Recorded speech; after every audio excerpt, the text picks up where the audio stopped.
My name is Royale Showul. I am Assistant Managing Director of Showul Construction Nigeria Limited.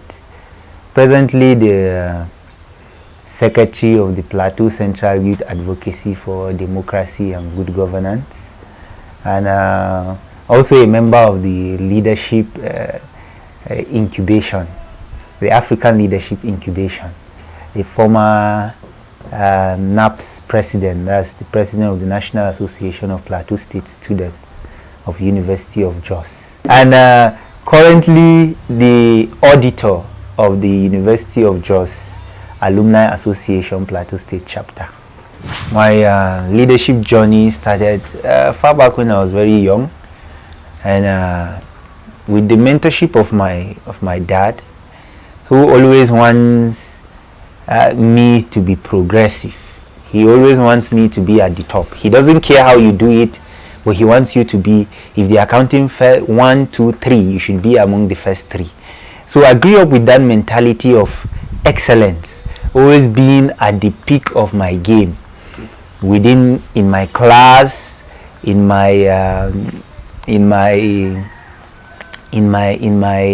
my peers.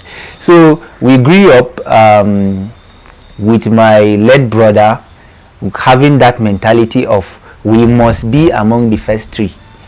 And then I remember my journey of always coming either second or third. We have to just be among the first, second or third. So my dad was really grooming and mentoring us into becoming leaders. Then when I grew up, I became conscious of that when I was 12. I think I started partnering with the Great Commission movement, and then we started going out for evangelism. And they mentored me, taught me how to witness for Christ. So that was where the foundation started. I grew up knowing that I am a leader in faith. I'm a leader. I have the responsibility, because leadership is about responsibility. I grew up with that responsibility as early as the age of 12, of knowing that I have the responsibility to witness for Christ, to draw people close to God. So that was where the journey started, and I went into Boys Brigade, where initially when I was 7, 8, I was in the Boys Brigade, but because they were small things, they would discipline me and punish me, and I was that ajebo boy that doesn't want to do rigorous activities. Okay. So I ran, but later on I got back into Boys Brigade, and that was when we were trained to become leaders. We were trained as soldiers of Christ. So that was where I started my leadership. Started first as the leader of the Boys Brigade in the church.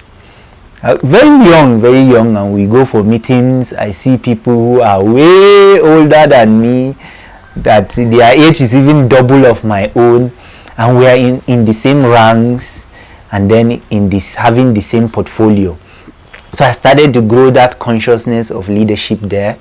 I started to really man up to that name that they call me, officer. So that was how I started, and then I became the secretary of the DCC, EQUA, the district secretary of Boys Brigade. And then afterwards I came to the university.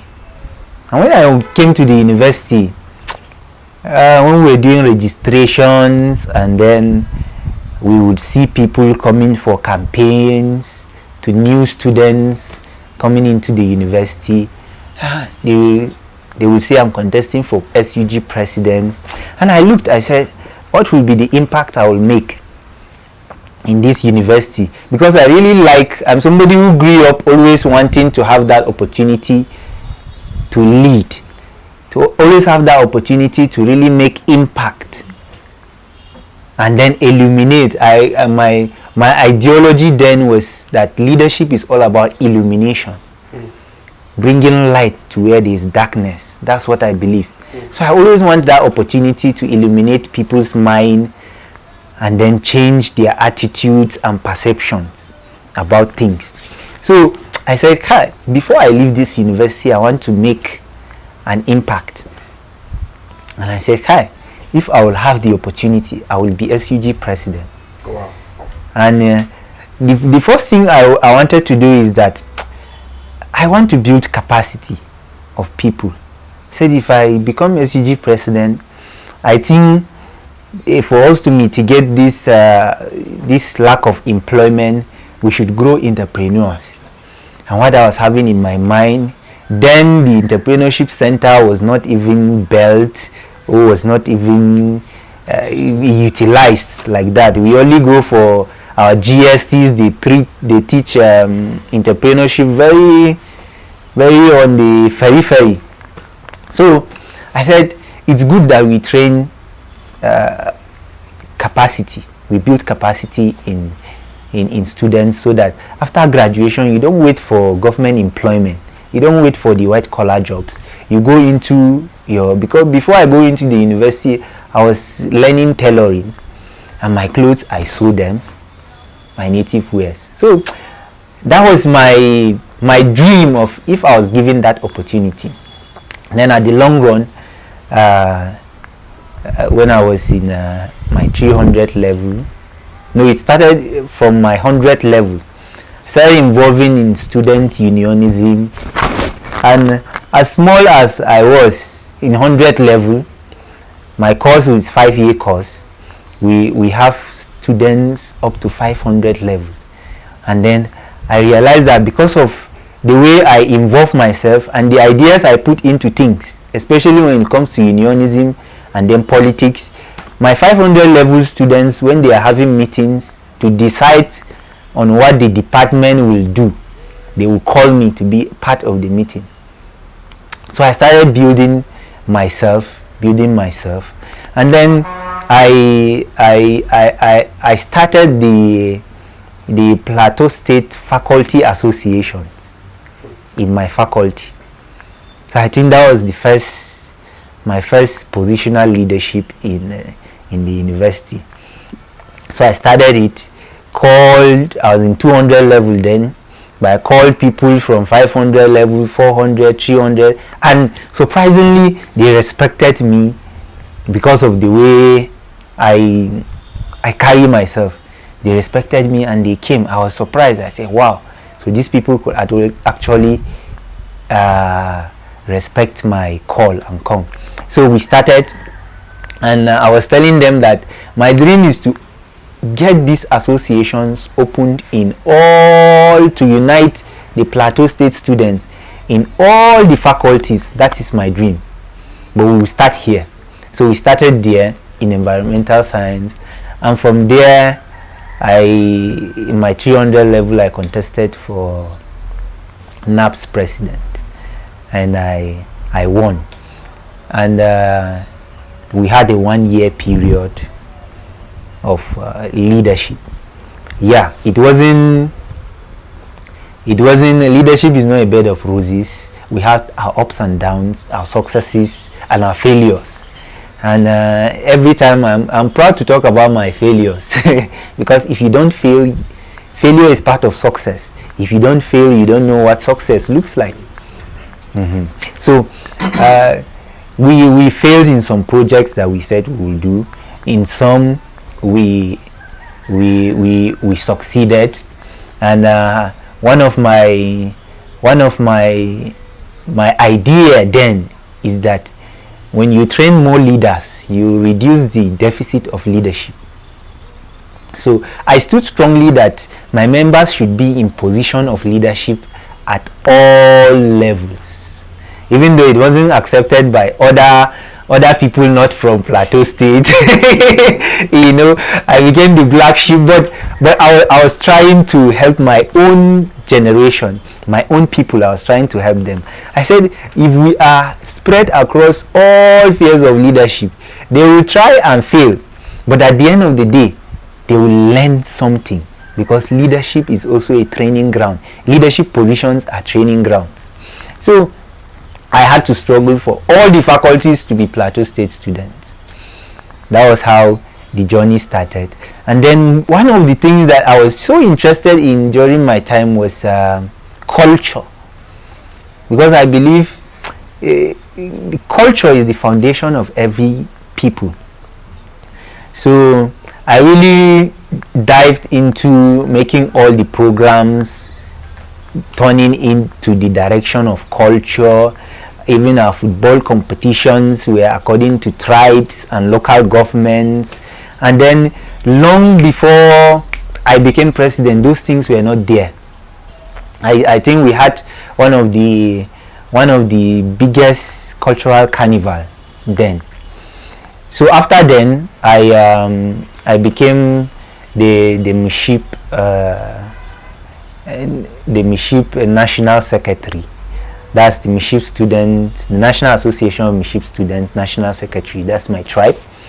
I became the secretary, and then we transited, handed over to a new government, a new leadership. And then I also became the deputy chairman of an interreligious group. It was the Plateau Youth Advocacy for Peace and Conflict Resolution.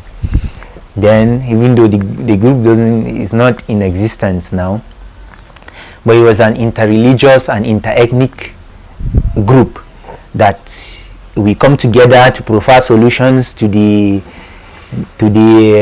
peace problems in the state.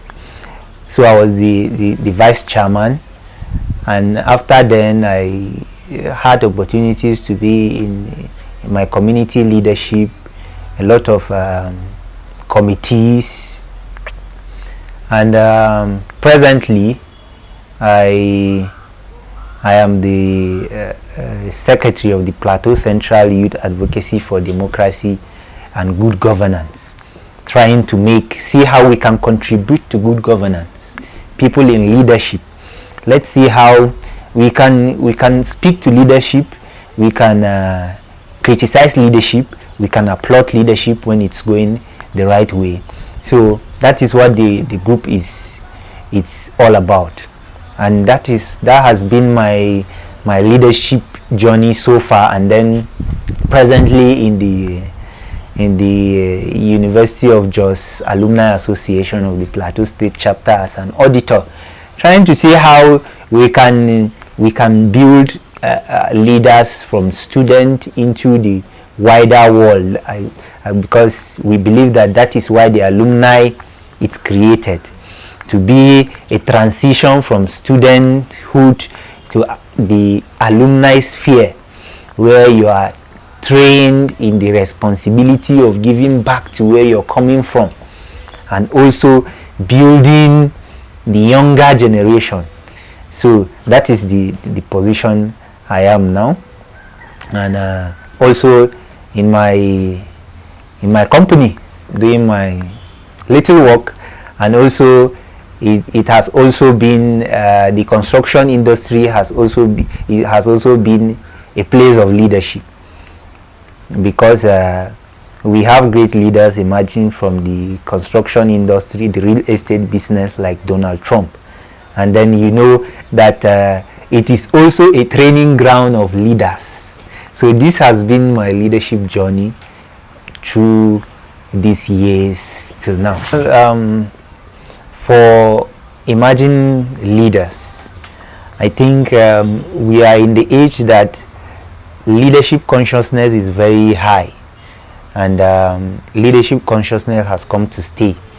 It is not like those days that only few people are known to have the potentials to lead and the wherewithal to lead, and if they don't lead, the whole systems become stagnant or stops.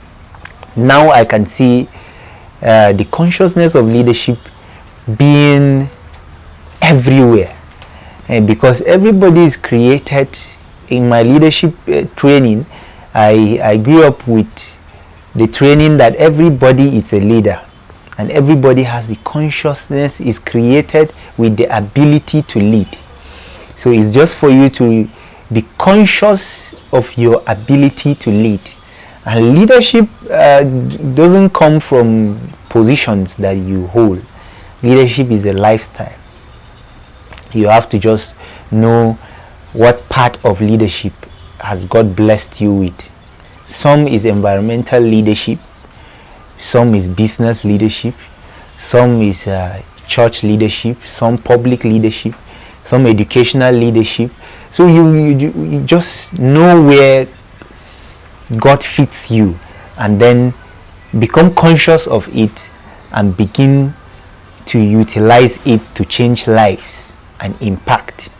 And for emerging leaders, the first thought or the first goal should be to make impact. If you are an emerging leader, is to make impact. And in Africa and in Nigeria and in our societies today, we get it wrong, because when we are emerging as leaders, we don't go back to history and know the reason why our systems are created. So it is time that now we go back to the history of Africa, we go back to the history of Nigeria, we go back to the history of our community, and know the history of our forefathers, what were their successes, what were their dreams, what were their driving force, so that we can build on those dreams to a better, Africa, and a better Nigeria, and a better society. So I think this would be my advice to emerging leaders. The problem generally with our society, Nigeria at large, is that our communities are weak, and they are the institution. I call them institutions because they are the building blocks of every human being.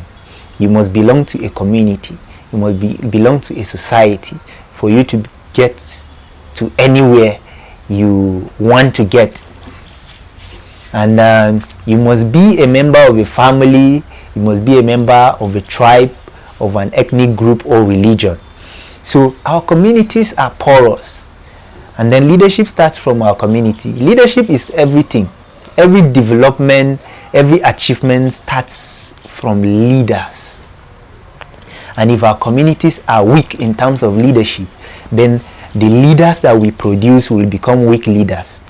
So I think Nigeria, we need to get back to our local governments. We need to get back to our wards. We need to get back to our polling units. If you can't make impact in your local government, you can make impact in your small village. And if you cannot make impact in your village, you can make impact in your family. That is your extended family. You can make impact there. So how will you make that impact? You change the belief system, and then we begin to create cultures that are progressive. That is our problem in Nigeria, is that what particularly will you say is the Nigerian culture? Can we speak of one? We need to create that culture. We need to create our own values, and because of our diversity, we are finding it very hard to create a unifying culture. But we can create individual community cultures that are progressive. And what is progressive in my culture will always align with what is progressive in another man's culture. And that is how we'll move together to create a better Nigeria. So I think we need to go back to the communities. Because in my experience of community leadership, I realized that the problem of our country is not in the high places. It's in the low places where people don't matter. The low places, the villages, the wards, the polling units, that is where leadership starts. That is where the problem is. So if you can change and transform the mindset of those people, then we can get it right in the future. Because when we transform their minds into selecting leaders or mentoring leaders, we can every community will produce the best leaders, and then we won't have problem of electing leaders and saying we elected these ones, they didn't meet up with their campaign promises. We will elect leaders that will not make promises if they won't accomplish it, if they won't meet the demands. So I think that is where we need to get back and center, and that is what the African leadership incubation it's all about, and we are moving in the right direction.